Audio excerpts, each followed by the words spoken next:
Football. ঘূর্ণিঝড় cedar আক্রান্ত মানুষের সহায়তায় শাহজালাল এবং Shahparan village charity football cup 2008 final অনুষ্ঠিত হল রোববার। সমগ্র ব্রিটেন থেকে 27টি টিম নিয়ে এবছর 27 জুলাই টাওয়ার হ্যামলেটস ভিক্টোরিয়া পার্কে বাছাই পর্বের খেলা শেষ হয়।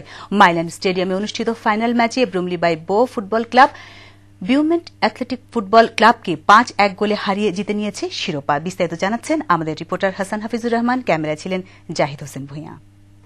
গৃহহারা মানুষের আবাসন নির্মাণের জন্য ফুটবল আর সর্বহারা মানুষের সাহায্যার্থে এই আয়োজন। ঘূর্ণিঝড় সিডর আক্রান্ত এলাকার মানুষের সহায়তায় এগিয়ে এসেছে ব্রিটেনের ফুটবল ক্লাবগুলো।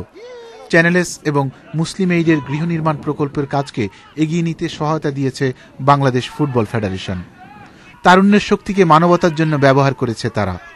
আর আমরা আসলে ইয়াং জেনারেশন যারা আছে ওদেরকে ইনশাআল্লাহ ভবিষ্যতে উৎসাহ দিবে যে ওরা জানবে যে খেলাধুলার মাধ্যমেও ফান্ড রেজিং করা যায়। ফান্ড রেজিং শুধু না যে পকেট থেকে ডাইরেক্টলি ডোনেট করতে হবে। বোটিং এর হ্যাট্রিক, জেমস হ্যাকসিন্স এবং অলিভার ব্যারেক্সের 1-1 গোলে ব্রমলি ব্রাইভো ফুটবল ক্লাবকে পরিয়ে দিয়েছে জয়ের মুকুট।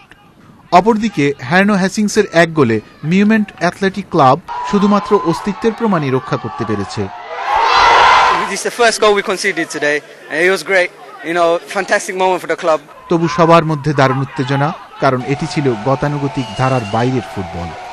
চ্যানেলসের পক্ষ থেকে, আমাদের ফান্ড রেজিং এর পক্ষ থেকে আমরা নতুন একটা সেক্টরকে আমরা ইন্ট্রোডিউস করে ফেলছি এই ফান্ড রেজিং এর মধ্যে, and that is the young people. And today everybody has enjoyed it today, not just the football, but everybody has contributed. আমরা বাংলাদেশের গরিব দুঃখী মানুষের জন্য একসাথে কাজ করব। ওনাদের স্পোর্টসের এক্সপার্টিজ আছে, ট্যালেন্ট আছে, আমাদের ডেভেলপমেন্টাল এক্সপেরিয়েন্স আছে, আমরা দুইটাকে একসাথে করে কাজ করে যাচ্ছি। ম্যান অব দ্য ম্যাচের পুরস্কারটিও যায় 3 গোল দেওয়া ম্যালং বোটিং এর কাছে। পুরস্কার বিতরণী অনুষ্ঠানে ছুটে এসেছেন টাওয়ার হ্যামলেটসের মেয়র সহ কাউন্সিলররা। আমি মনে করি এটা একটা পজিটিভ কন্ট্রিবিউশন। আনন্দঘন সমাপনী অনুষ্ঠানে দরিদ্র মানুষের সেবায় এই ধরনের আয়োজনের প্রশংসা করেছেন আগতরা। ফুটবল মানবতার সেবায় বাংলাদেশ ফুটবল ফেডারেশন যেই অনন্য সাধারণ দৃষ্টান্ত স্থাপন করল, তারা মনে করছেন ভবিষ্যতে বিভিন্নভাবে সামর্থ্যবানরা অসহায় মানুষদের সহায়তায় এভাবেই এগিয়ে আসবেন। Hasan Hafizur Rahman, channels news, London.